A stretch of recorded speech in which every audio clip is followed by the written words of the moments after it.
Ustadz dari jamaah nama sensor, tak boleh sebut nama. Ustadz, saya ingin nanya, bagaimana cara menasihati orang tua yang belum mau pakai jilbab dan jarang sholat? Gak usah ibu yang menasihati, nanti ibu masuk neraka. Biar saya aja yang nasihati. Hai orang-orang tua yang belum mau pakai jilbab, kalau sudah bau tanah bu, cacing tanah, kalau kau lewat sudah lama cacing tanah mencium baumu. Hai brownies, hai bolu, hai apam, sudah lama aku mau makan engkau, tapi karena Allah masih sayang sama engkau, kenapa kau belum mati juga? Karena Allah masih ingin engkau bertaubat, beramal, sholat dan menutup aurat. Dah kirimkan, insya Allah 2 gendangnya. Kalau tak taubat mati. Pas ditontonnya langsung dia taubat. Jangan kalian yang punya orang tua belum pakai jilbab, pulang dari Abu Yatama panggil, mama sini duduk, assalamualaikum. Jangan. Menasehati orang tua ini berat, kau tidak akan sanggup, Dilan.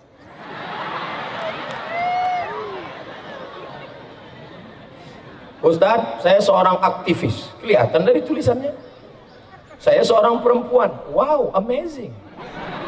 Saya tak bisa diam kalau dengar ada isu-isu penindasan terhadap rakyat. Masya Allah, ini akan jadi Menteri Pemberdayaan Perempuan. Sehingga saya kerap orasi di jalan-jalan ke kantor gubernur DPR Aceh. Kan katanya suara perempuan itu aurat. Apakah saya berdosa, Ustadz? Terus nanti kalau saya sudah nikah, saya kan juga sering ngisi acara di mana-mana. Kadang sampai keluar Aceh, jika tidak didampingi mahram. Suara perempuan aurat. Dalilnya mana? La takhadha'na bil qaul. Jangan bersuara mendayu-dayu, mendesah-desah. Jadi suara yang aurat itu kalau mendayu-dayu, mendesah-desah. Kalau suara, ada orang orasi di kantor gubernur mendesah. Bapak Gubernur, Bapak DPR. Mana ada? Hai Bapak DPR, ini tuntutan kami.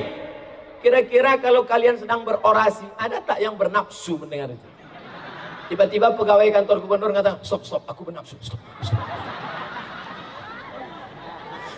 Jadi yang suara aurat itu kalau berdesah-desah membangkitkan hawa nafsu. Makanya nanti kalau ada yang nelpon, kalian jangan mendesah-desah. Assalamualaikum. Waalaikumsalam. Assalamualaikum. Waalaikumsalam. Mana nih? Aceh. Apa nih? Abu Yatama. Salah sambung. Rencong udah siap dah.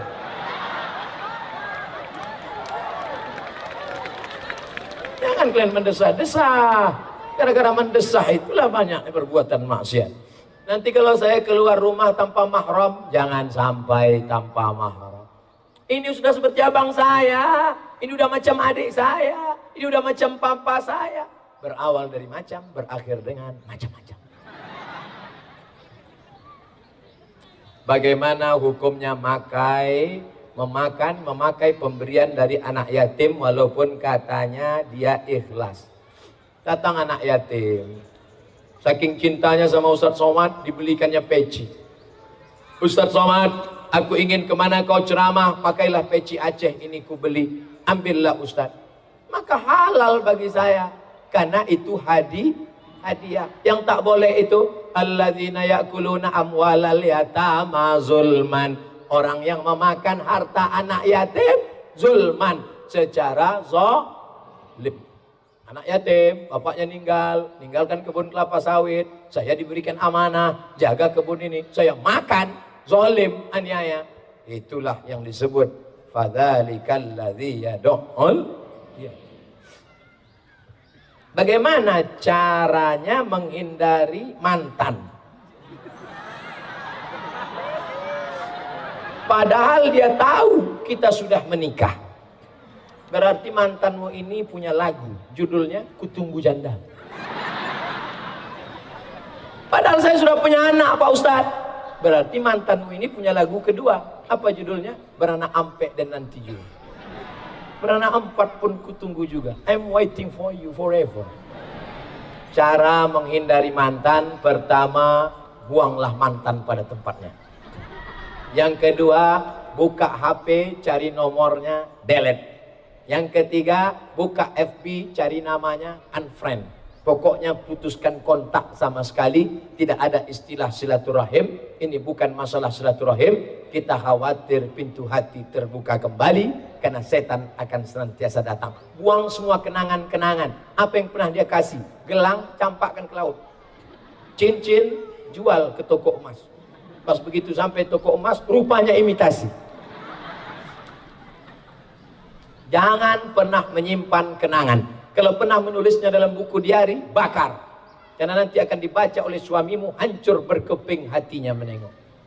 Apakah sebelum sholat tahajud harus tidur dulu? Kalau tidur dulu baru tahajud, namanya sholat tahajud.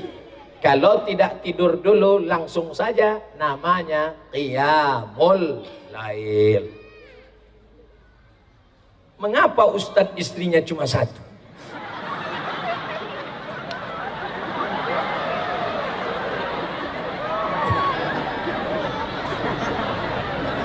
Fankihu ma tabalakum minan nisa.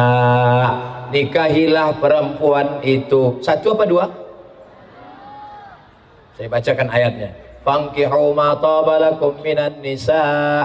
Nikahilah perempuan masna. Dua. Wasulasa. Tiga. Waruba. Empat. Fa in khiftum alla ta'dilu. Kalau tidak sanggup bersikap adil, fawahidah, only one. Only one. Jadi kalau sanggup adil, buatlah satu dua. Kebetulan adik-adik dapat suami yang adil, lalu dia buat dua tiga. Boleh kan?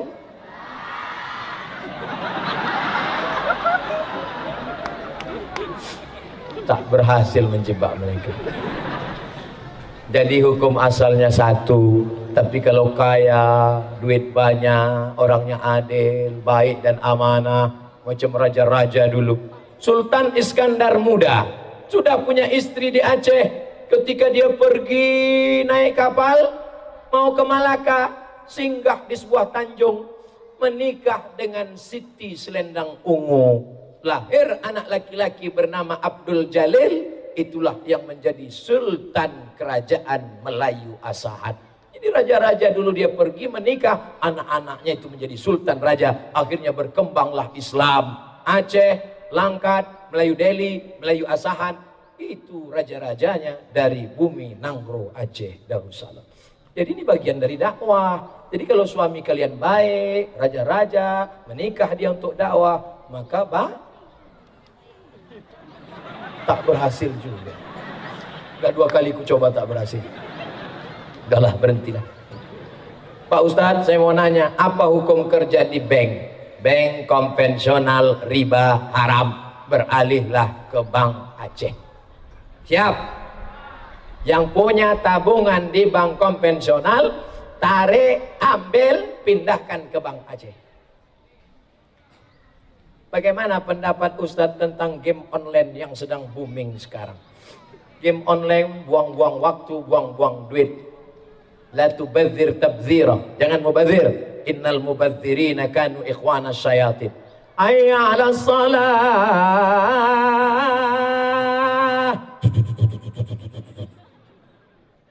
Ayolah sholat. Sikit lagi, sikit lagi, sikit. Habis sholat, sikit lagi. Waktu belum habis. Akhirnya sholat zuhur jam 3.15. Allah. Mati masuk neraka jahanam sama HP-HP-nya sekalian. Saya kuliah semester 2 FKIP Bahasa Indonesia. Saya kakak pertama dari 3 bersaudara. Tanggal 1 April kemarin ayah saya duluan beristirahat di sisi Allah. Innalillahi wa inna ilaihi raji'un. Ibu saya juga sudah meninggal. Allah maghfir lahum warhamhum wa'afihim wa'fahum. Saya mohon doa Pak Ustadz. Nanti kita bacakan di akhir doa. Memohon kepada ayah ibu kita yang sudah mendahului. Semoga Allah lapangkan kuburnya. Ustadz yang kami hormati, di bulan Sya'ban ibadah apa yang paling baik kita lakukan Pak Ustadz? Puasa sunnah. Nabi puasa sunnah di bulan Sya'ban. Sampai kata Aisyah, kana Rasulullah SAW yasumu Sya'ban kullahu. pernah Nabi puasa Sya'ban full 1 bulan. Ini kita udah di ujung Rajab ini, Isra Mi'raj. Maka 2-3 hari lagi masuk Sya'ban, puasa full bulan Sya'ban. Mahasiswa bagus kalian puasa full Sya'ban. Nafsu ada, tenaga ada. Pergi ke kampus, bro, ada cewek cantik, udah tak nampak udah. Udah gelap aja nampak udah. Itu yang baju merah, macam semangka aku tengok.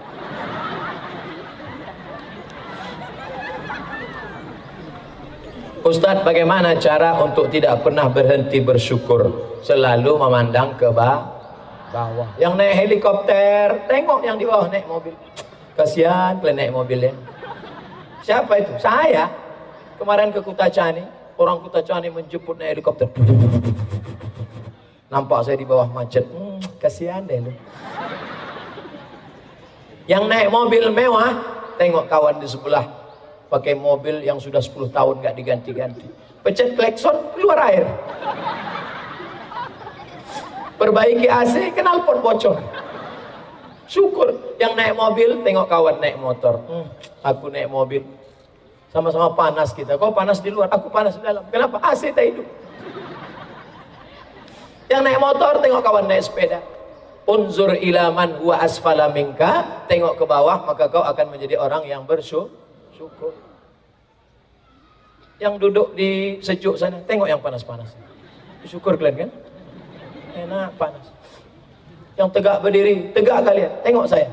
Ustaz Somad tu udahlah tegak, kena panas, bercakap lagi.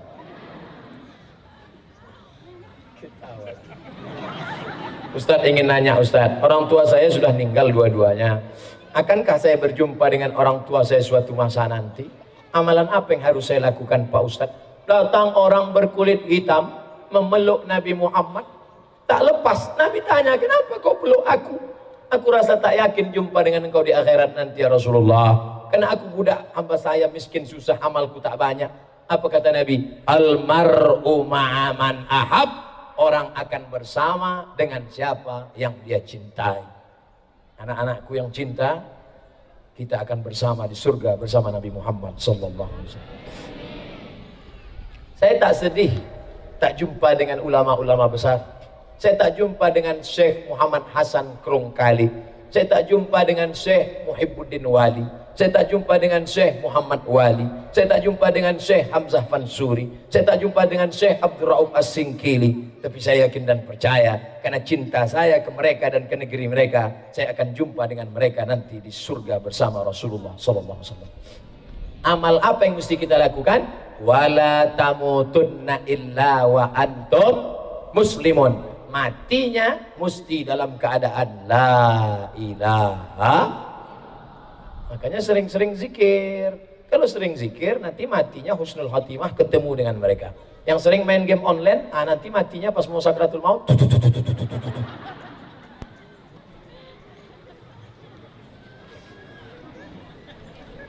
Itulah tausiah pada siang ini, mudah-mudahan mendatangkan berkah